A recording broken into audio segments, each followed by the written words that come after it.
Not long after this, she come in the house one day.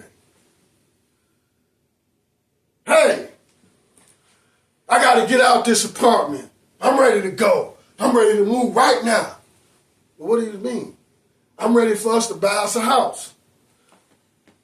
I said, listen, right now it's not a smart move for us to buy a house right now because I'm about to open a restaurant up. I'm tying my money up into that. So for us to buy a house right now, it's going to put a strain on me.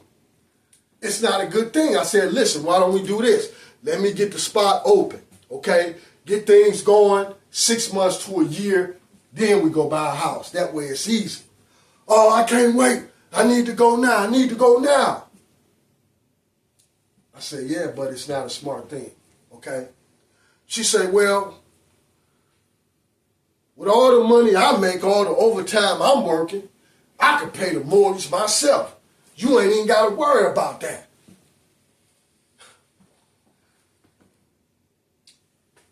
I said it's still not a smart thing because you think about this.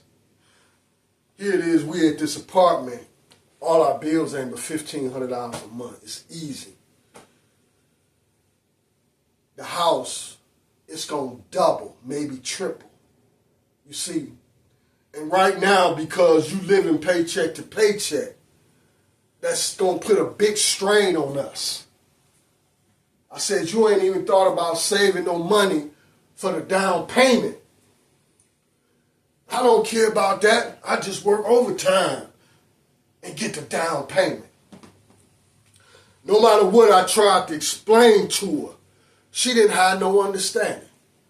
Every day she insisted on, we gotta move, we gotta move, we gotta move. Nagging, nagging, nagging. I didn't understand what was going on here. So with everything else that I'm doing, understand, I'm going out here on the corner every day. I'm still going to my job at night, but also I'm working to get the place done inside, okay? But now I'm out here looking for houses. Why? Because she works all the time and she really ain't got time to look. You know, this was before we was doing everything on our cell phone.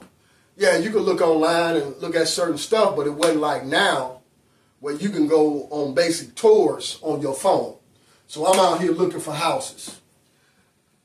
Now, the housing market at the time was actually a buyer's market because they had new builds going up all over the place, city and suburbs. So I had checked and looked at houses all over, in and out of Columbus, many suburbs. And when she would be off work, we would go and I would show her all the different places that I picked out. Well, I ended up settling on 2 different places. Because I had learned a lot about foreclosures over the years, I had picked out a real nice foreclosure property. And this actually was a great deal. And the reason I say that is because first and foremost, the comps in that neighborhood, meaning the price that houses were selling for, was between $140,000 and $150,000. Basically, that house itself appraised out at $150,000. But the price on it was $87,000. That means it got $63,000 in equity in it. And the house, 4-bedroom home, 2-car garage, newly redone kitchen, bathrooms. It had 3 bathrooms, 4 bedrooms. The carpet was still new. Everything was good in this house. But what happens with many foreclosed properties, when people lose their house, they get upset. And what they do, they want to tear up something on their way out. Well, what they did was they grabbed the door off of the downstairs bathroom, snatched the door off, and they put it through the living room wall. Then on their way out, they had some paint and poured on the tile right at the front door. So I guess if somebody came in the door after they left, they would step in wet paint. But of course, by this time, it had dried. But when you analyze this damage, at that time, Lowe's, Home Depot, you could buy a new bathroom door for $50. At that time, you could buy a sheet of drywall and what you need to repair this hole. The drywall was $5 and everything else was whatever it was nothing. You're talking about $100 altogether if we did it ourselves.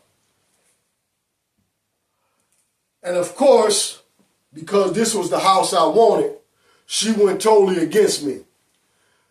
We fought back and forth about this situation because she didn't want no house that needed work. Now, I'm trying to explain to her. You're talking about $100 worth of work or $100 worth of supplies to do the work.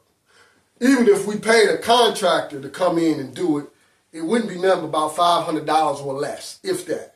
You see what I'm saying? And I don't care if it was $1,500 because you're looking at the fact that this house got $63,000 in equity in it. And what I'm looking at is the mortgage payment is going to be the same price as our rent at the apartment. That's a beautiful thing. But she didn't want it. She wanted to go with this other house. Now, don't get me wrong, the house was nice. 3 bedrooms, 2.5 car garage, 2.5 bathrooms. It was a nice house, okay? But here's the problem. It wasn't updated. Everything was decent, but it was older. Older kitchen, older bathrooms. The basement had the old paneling that they used to use back in the 70s and some orange shaggy carpet. The other house's basement was redone new recently. Rec room, den, fireplace, everything was new, okay? But she chose this house. That's what she wanted. So I told her, I said, listen, since you want this house, they want $143,000 for it.